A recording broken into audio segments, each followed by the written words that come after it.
David Clarinval prêt à aller au-delà des 3 jours de télétravail par semaine dans la fonction publique.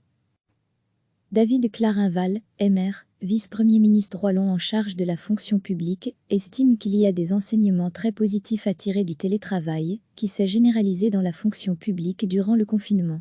Cette expérience démontre qu'on peut aller au-delà des 3 jours par semaine sans problème, annonce-t-il dans la Libre Belgique, et la dernière heure jeudi.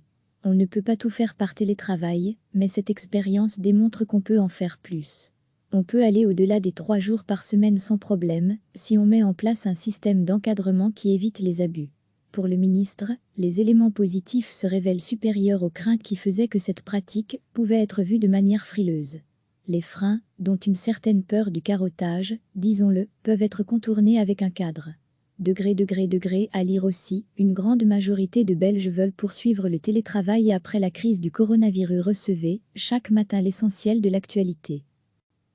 David Clarinval, MR, vice-premier ministre wallon en charge de la fonction publique, estime qu'il y a des enseignements très positifs à tirer du télétravail, qui s'est généralisé dans la fonction publique durant le confinement.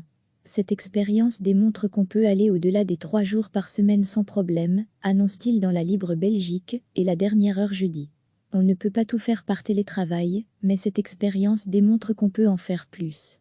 On peut aller au-delà des 3 jours par semaine sans problème, si on met en place un système d'encadrement qui évite les abus. Pour le ministre, les éléments positifs se révèlent supérieurs aux craintes qui faisaient que cette pratique pouvait être vue de manière frileuse. Les freins, dont une certaine peur du carottage, disons-le, peuvent être contournés avec un cadre. À lire aussi, une grande majorité de Belges veulent poursuivre le télétravail après la crise du coronavirus. Cliquez sur s'abonner pour recevoir les dernières nouvelles.